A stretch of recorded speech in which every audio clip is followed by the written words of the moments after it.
नमस्कार, मैं हूं आपके साथ गौरव राजेंद्र। बुलेटिन की शुरुआत करते हैं। Narsinghpur college of excellence Swami Vivekananda शासकीय स्नातकोत्तर में कारगिल विजय दिवस के अवसर पर एनसीसी ने वीर शहीदों की स्मृति में श्रद्धांजलि कार्यक्रम का आयोजन किया। कार्यक्रम की शुरुआत दीप प्रज्वलन कर मौन श्रद्धांजलि से हुई, जिसमें यूनिवर्सिटी के principal doctor RB Singh, NCC अधिकारी लेफ्टिनेंट डॉक्टर राजेश कुमार ठाकुर और एनसीसी कैडेट्स मौजूद रहे। और इस दौरान कार्यक्रम में शामिल सभी लोगों ने मोमबत्तियां जलाकर 1999 के कारगिल युद्ध में शहीद हुए वीर सैनिकों को नमन किया। और इस अवसर पर एनसीसी अधिकारी लेफ्टिनेंट डॉक्टर राजेश कुमार ठाकुर ने कारगिल युद्ध के इतिहास, भारतीय सेना की वीरता और युवाओं की जिम्मेदारी पर प्रेरणादायक स्पीच दी।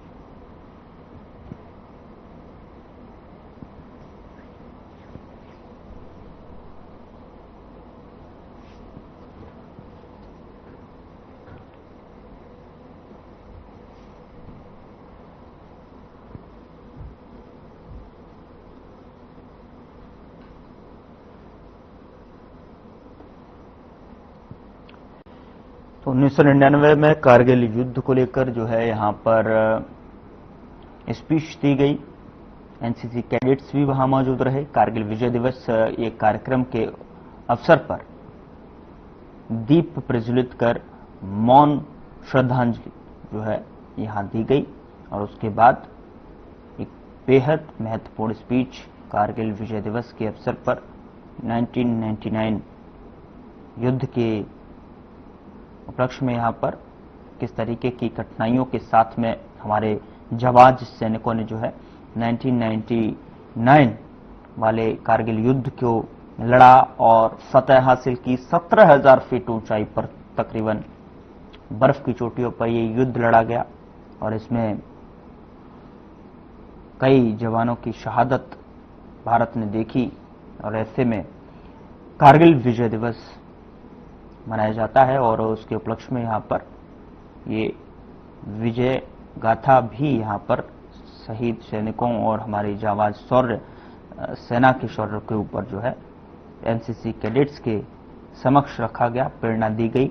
और कहीं न कहीं जिससे हमारे जवानों को साहस मिलता है, उनकी कहानियां प्रेरणा देती हैं, क्योंकि ये युद्ध 1999 में तकरीबन 17,000 फीट की ऊंचाई पर लड़ा जाने वाला बेहद अब तक का कह सकते हैं बहुत ही साहसिक युद्ध रहा और जिसमें कि भारतीय सेना ने परचम लहराया।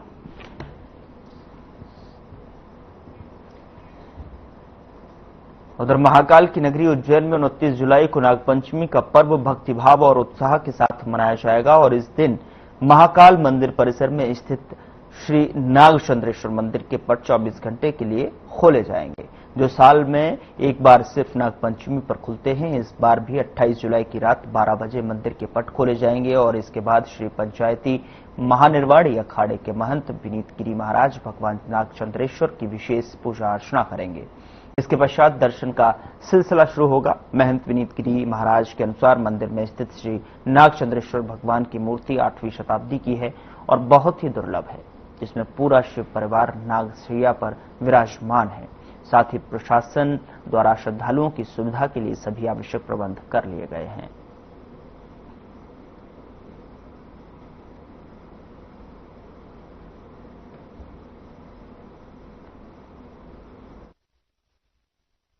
प्रत्येक वर्ष जैसे बड़े ही उत्साह के साथ में भगवान महाकाल के इस प्रांगण में सभी पर्व मनाए जाते हैं, तो उसी क्रम में नागपंचमी का यहाँ पर बहुत दिव्य और भव्य उत्सव मनाया जाता है, जिसमें इस प्रांगण में भगवान महाकाल के दिव्य मंदिर में तृतीय तल पर भगवान नागचंद्रेश्वर का विग्रह स्थापित है। तो उस विग्रह का वर्ष में एक दिन पूजन की परंपरा है। तो उसी क्रम में इस वर्ष भी नागपंचमी के पावन पर्व पर मध्याह्न रात्रि 12 बजे पट खोले जाएंगे और उसके पश्चात भगवान का षोडशोपचार पूजन पद्धति से पूजन होगा और उसके पश्चात 24 घंटे के लिए आम श्रद्धालुओं के लिए, सभी श्रद्धालुओं के लिए दर्शन खुलेंगे, सब श्रद्धालु दर्शन करेंगे और फिर अगली रात्रि को 12 बजे वो पट बंद कर दिए जाएंगे। त्रिकाल पूजा की जो परंपरा है उसी पूजन पद्धति के अनुसार भगवान नागचंद्रेश्वर का पूजन किया जाएगा। ये विग्रह अपने आप में चूंकि बहुत ही अद्वितीय है, बहुत ही दिव्य विग्रह है, जो कि जिसमें अगर हम देखेंगे तो सर्पशैया पर भगवान शिव का पूरा परिवार है। इस तरह के विग्रह में अन्यत्र कहीं मंदिरों में देखने को नहीं मिलते हैं। तो इसलिए इस विग्रह का अपने आप में एक बहुत ही महत्व है और हमारे बहुत सारे यहाँ के भगवान नागचंद्रेश्वर के जो भक्त हैं उनकी बड़ी अटूट आस्था और श्रद्धा है।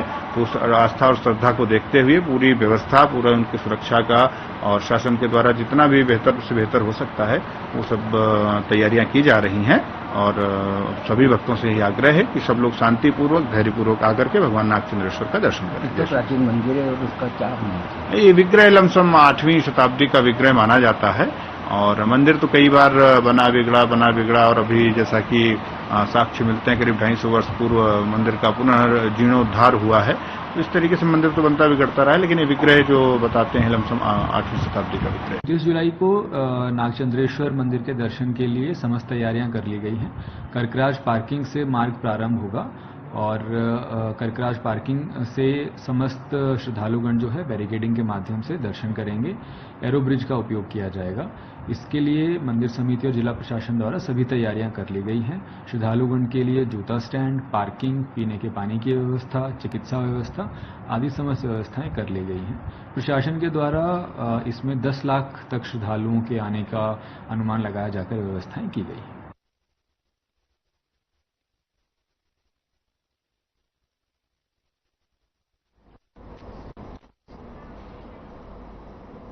खबर सीहोर से है, जहां लगातार हो रही भारी बारिश से जो है बारना और तवा बांध के गेट खोलने और बरगी बांध से जल निकासी की मात्रा बढ़ने से नर्मदा नदी का जलस्तर तेजी से बढ़ रहा है। इसे ध्यान में रखते हुए कलेक्टर बालागुरु ने जो है नागरिकों से बाढ़ प्रभावित जल प्रभाव वाले संभावित निचले स्थानों से नहीं जाने तथा सुरक्षित स्थानों में रहने की अपील की है। साथ ही जिला प्रशासन और पुलिस के अधिकारियों को भी निर्देश दिए गए हैं। उन्होंने पुल पुलियों और रपटों के ऊपर पानी आने पर आवागमन बंद करने और जोखिमपूर्ण स्थान पर जाने से नागरिकों को रोकने के निर्देश दिए हैं।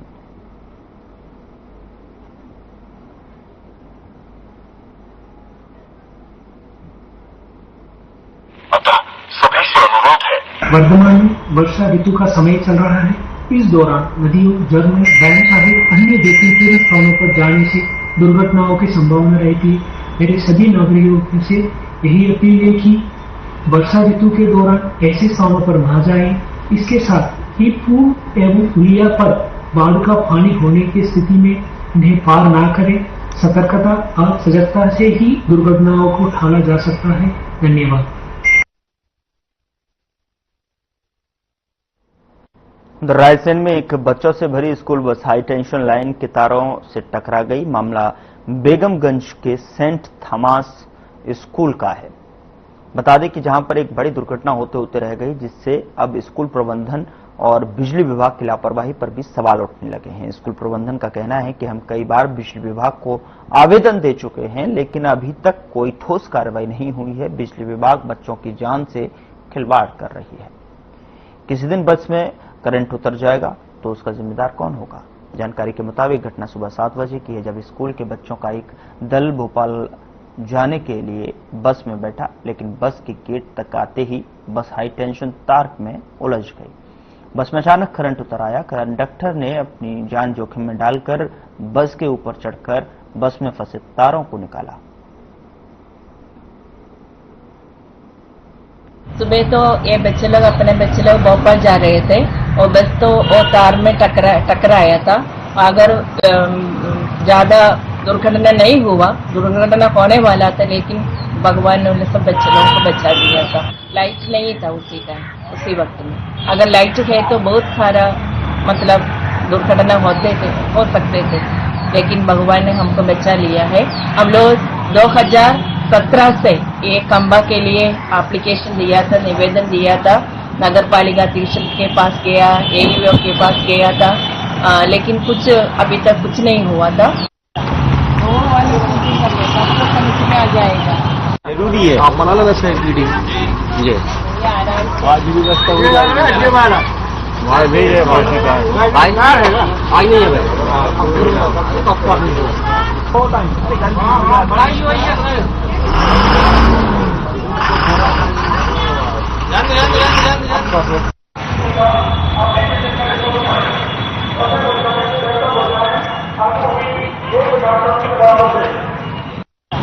वो वाली ही है। आप बना लेना सेक्रेटरी जी। उधर सरदारपुर में प्रेमजाल में फंसाकर फिरौती मांगने का मामला सामने आया है। आरोपियों की गैंग में 2 महिलाएं और 6 पुरुष शामिल हैं। गैंग ने महिला को मोहरा बनाकर व्यक्ति का अपहरण किया। इसके बाद 12 लाख की फिरौती मांगी, लेकिन पुलिस की सूझबूझ के चलते गैंग का भंडाफोड़ हो गया और इस मामले में पुलिस ने 2 लोगों को गिरफ्तार किया है, जबकि 6 लोगों को अब तक जो है फरार बताए जा रहे हैं। और जिस पर जो है जानकारी देते हुए सरदारपुर थाना प्रभारी रोहित कछावा ने बताया कि 25 जुलाई को महू के लुनियापुरा निवासी 57 वर्षीय भरत पवार ने थाने में रिपोर्ट दर्ज कराई थी, जिसमें उन्होंने बताया कि वह पिछले कुछ दिनों से ज्योति उर्फ देवास वाली नामक महिला से संपर्क में थे। वो महिला से मिलने धार पहुंचे, जहां पर उन्होंने होटल ले जाया गया। होटल से बाहर आते ही अज्ञात आरोपियों उन्हें जबरन एक बोलेरो वाहन में बैठाकर जंगल ले गए।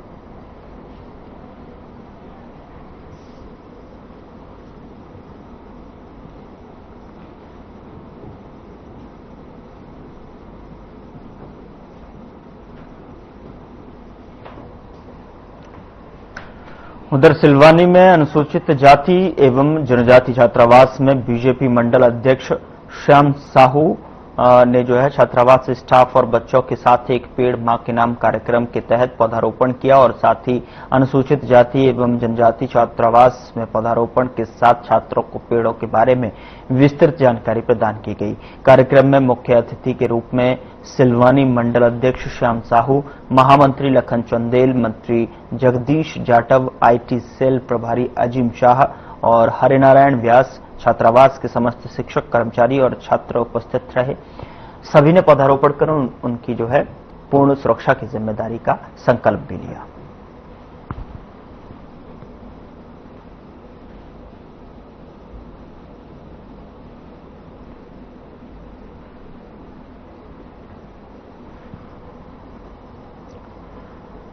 उधर बिजली की केंद्र और प्रदेश सरकार, बीजेपी की केंद्र और प्रदेश सरकार जो है अडानी अंबानी को फायदा पहुंचाने के लिए स्मार्ट मीटर आम जनता पर जबरन ठोक रही है।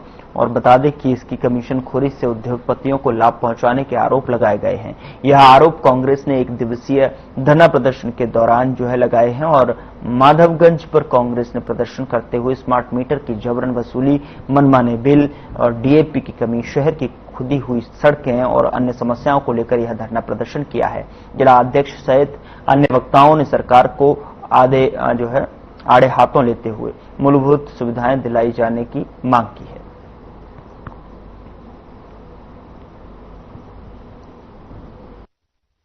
प्रदेश भर में जिस तरीके से भारतीय जनता पार्टी की सरकार में अराजकता, भ्रष्टाचार और लाइन ऑर्डर जिस तरीके से बिगड़ा हुआ है, उसको लेकर हमारे जिले में, विदिशा में और प्रदेश में जिस तरीके से बिजली के मामले में, वैसे ही तो बिजली अभी वर्तमान में ठीक से मिलती नहीं है। दूरांचल के तो बहुत हालात खराब है और ये स्मार्ट मीटर लगाने की योजना प्रभारी जी के नेतृत्व में रखा गया विदिशा में, जिसमें कांग्रेस के वरिष्ठ जन उपस्थित हुए। हम सभी लोग जिस तरीके से विदिशा जिले नहीं पूरे मध्य प्रदेश में खाद की जो समस्या है, DAP हो चाहे यूरिया हो, किसानों को नहीं मिल रहा है, ब्लैक में बिक रहा है। जब मध्य प्रदेश की सरकार किसानों की सरकार कहती थी, कृषि मंत्री इस जिले से आते हैं, तो संसदीय क्षेत्र से 8 लाख वोटों से जिता के जनता ने भेजा है। केंद्रीय कृषि मंत्री के हाथ में होता है, यहाँ पर 1-2 रैक एक्स्ट्रा लगवा सकते थे, लेकिन जनता को अपने हाल पर मजबूर करने के लिए छोड़ दिया है। कृषि को लाभ का धंधा कहने वाले शिवराज सिंह जी आज किसानों की दुर्दशा देख लीजिए। दूसरी ओर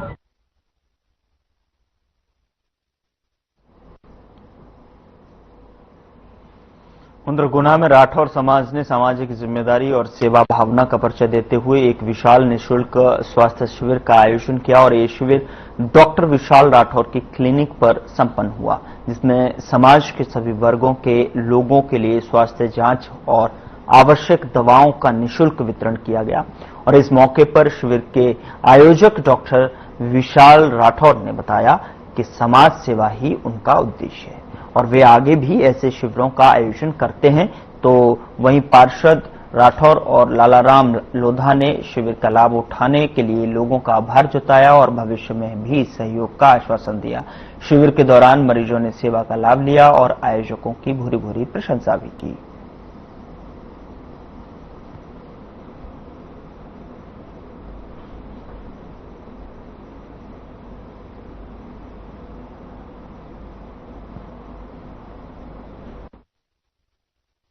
आज समाज के डॉक्टर विशाल राठौर जी द्वारा जो राठौर समाज के लिए निःशुल्क परीक्षण एवं दवाइयों का वितरण शिविर आयोजित किया गया है, उसके लिए बधाई के पात्र हैं। इससे समाज में लोगों में जागरूकता आएगी बीमारियों के प्रति और अच्छा इलाज होगा और इसमें एक अच्छी शुरुआत की है डॉक्टर साहब ने।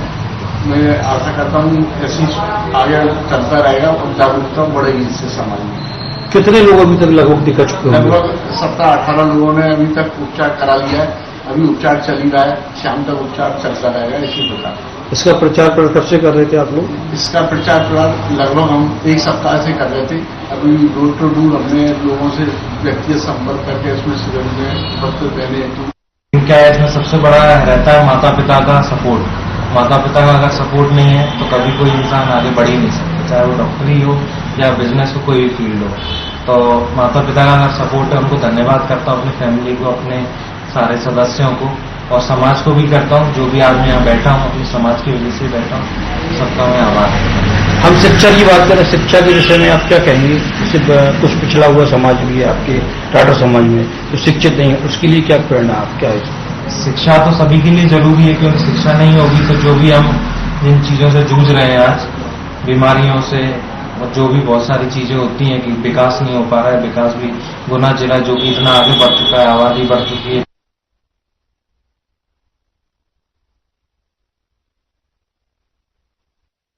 मंदसौर के गरोठ थाना क्षेत्र के गांव बरडिया अमर में एक पिता ने अपने 22 साल के पुत्र पर जानलेवा हमला किया। पन्नालाल मेघवाल ने अपने बेटे सूरज मेघवाल की गर्दन पर धारदार हथियार से 5 बार वार किया और हमले में सूरज के दोनों हाथों पर कट के निशान, चोटें आई हैं और उसका दाहिना कान कट गया है। घायल युवक को पहले गरोठ के इंदिरा गांधी शासकीय चिकित्सालय में प्राथमिक उपचार दिया गया। बाद में उसकी गंभीर स्थिति को देखते हुए उसे मंदसौर जिला अस्पताल रेफर कर दिया गया। शनिवार को उसकी हालत स्थिर बनी हुई है और गरोठ थाना प्रभारी हरीश मालवीय ने बताया कि प्रारंभिक जांच में हमले का कारण शराब पीना सामने आया है।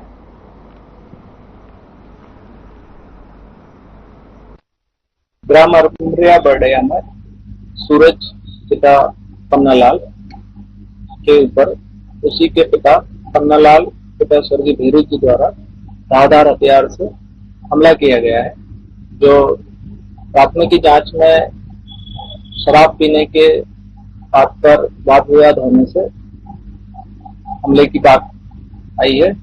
जो घायल को प्राथमिक उपचार सीएच गरोठ में प्रदान किया जाकर जिला अस्पताल मंदसौर रेफर किया गया है। आरोपी की तलाश जारी है और जैसे ही गिरफ्तार किया जाता है उससे पूछताछ कर मूल कारणों के बारे में पूछताछ की जाएगी।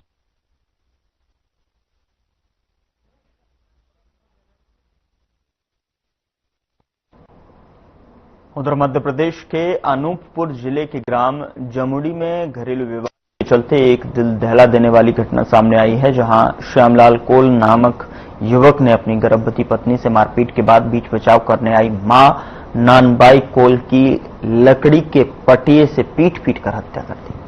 घटना की सूचना डायल 100 पर मिलते ही अनूपपुर पुलिस अधीक्षक मोती और रहमान के निर्देश पर पुलिस टीम मौके पर पहुंची और आरोपी को गिरफ्तार कर लिया है। घायल पत्नी सरोज कोल को गंभीर हालत में बिरसा मुंडा मेडिकल कॉलेज शहडोल में भर्ती कराया गया है। आरोपी के खिलाफ कोतवाली अनूपपुर में हत्या का मामला दर्ज कर पूछताछ जारी है।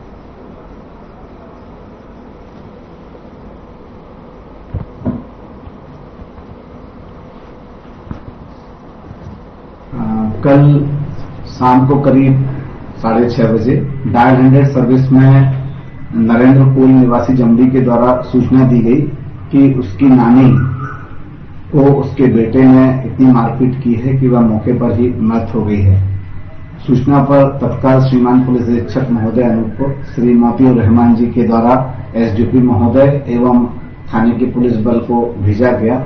मौके पर 60 वर्षीय वृद्ध महिला नानवई कोल का शव उसके घर की पर्ची में रक्त रंजित खून से लथपथ पड़ा हुआ था और पास ही उसका पुत्र श्यामलाल कोल बैठा हुआ था। मौके पर घायल पत्नी सरोज कोल को एम्बुलेंस बुलाया जाकर इलाज हेतु रवाना कराया गया, जिसका शहडोल मेडिकल कॉलेज में इलाज चल रहा है।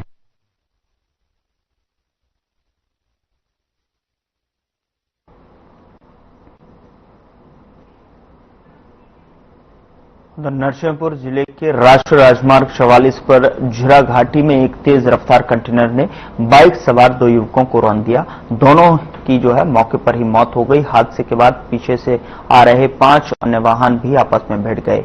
इनमें हाईवा, पिकअप और 2 कार शामिल थीं। इस दूसरी टक्कर में एक महिला सहित 2 लोग घायल हुए हैं। इन्हें प्राथमिक इलाज के लिए नजदीकी बरमान स्वास्थ्य केंद्र भेजा गया है। मृतकों को सागर जिले के मड़पिपरिया निवासी सतीश और अजय लोधी शामिल हैं और दोनों बाइक से बरमान की ओर जा रहे थे। जिरा घाटी के ढलान पर पहुंचते ही हादसा सामने आया।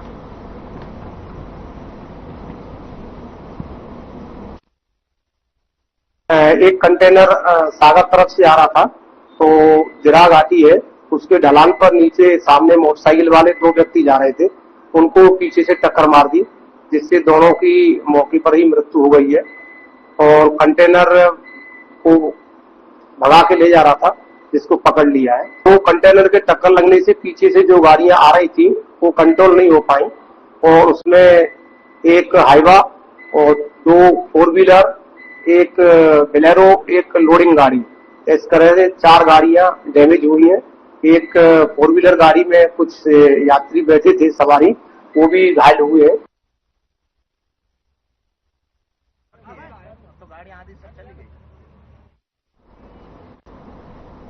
फिलहाल बुलेटिन में इतना ही। नमस्कार।